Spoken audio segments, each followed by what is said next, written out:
سلام له خورشید د 2 بجې خبرونو ته ښه راغلاست. په هلمند کې د افغان ځواکونو د یو حملې او د ولسي وګړو د یو موټر ټکر له امله 10 ولسي وګړي وژل شوي او یو بل یې ټپي دی. د هلمند د والي ویاند وایي دغه پیښه تېر مازدیګر د ګرشک ولسوالۍ په مهاجر بازار سیمه کې رامنځته شوې ده. د نوموړي په وینا په وژل شویو کسانو کې 3 مېرمنې، 4 نارینه او 3 ماشومان شامل دي. افغان حکومت د مسکو د سولې په ناسته کې د طالبانو ګډون غیر ضروري وباله. د بهرنیو چارو وزارت د خبرپاڼې له مخې طالبانو د سولې پیغام او مخامخ خبرې رد کړي چې له مخې یادې ډلې د سولې او مخامخ خبرو په اړه ټول منل شوي نړیوال اصول تر پښو لاندې کړي دي.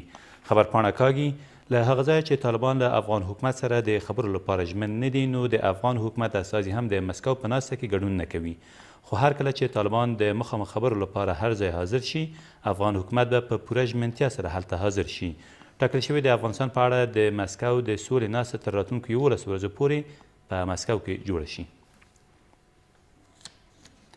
له دې سره سم امریکا د افغانستان د سولې په اړه په نړیواله ناسته کې د ګډون په موخه د روسیې بلنه رد کړه. د امریکا د بهرنیو چارو وزارت ویلي چې د افغانستان د سولې بهیر مشري باید افغانان پر غاړه ولري او د مسکو ناسته چې مشري روسیه کوي په افغانستان کې د سولې ټینګښت په برخو کې مرسته نشي کولی. طالبانو تل له امریکا سره پر مخامخ خبرو ټینګار کړی، خو واشنګټن پر بین الافغاني خبرو له ټینګار سربیره ژمنه کړې چې د افغان سولې بهیر په برخه کې اسانتیاوې برابروي او په هغې کې ګډون هم کوي.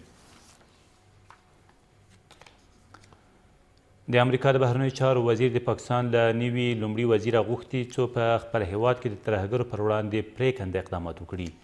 مایک پمپیو تېره ورځ له عمران خان سره په ټلیفوني خبرو کې نوموړي ته د بریاو هیله وکړه او همداراز د افغانستان په سولې بهیر کې د اسلام آباد رغنده رول ته هم اشاره وکړه.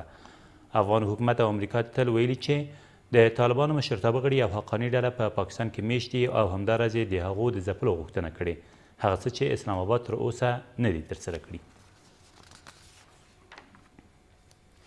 په هرات کې 3 طالبان د پولیسو سره په نښته کې ووژل شول. د هرات د امنیه قومندانۍ ویاند عبدالاحد ولیزاده وایي دغه نښته تېره ورځ د کوهستان ولسوالۍ په احمدآباد سیمه کې ترسره شوې ده. د نوموړي په وینا دغو کسانو د دولت ضد کړنو له ترسره کولو سربیره په ډیریو سړي تښتوونکو پیښو او د هرات اسلام کلا پر لویه لاره په ناقانونه پیسو اخیستو کې هم لاس درلود.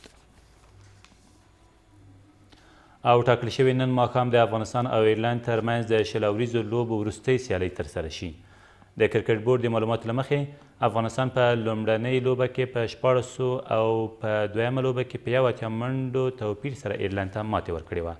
له دغو لوبو وروسته د افغانستان او ایرلند ترمنځ د 3 ورځنیو لوبو لړۍ د راتلونکي دوشنبې په ورځ د شمالي ایرلند په بلفاست ښار کې پیلیږي. دا تر دې مهاله وروستي خبرونه، تر بیا مو الله مل.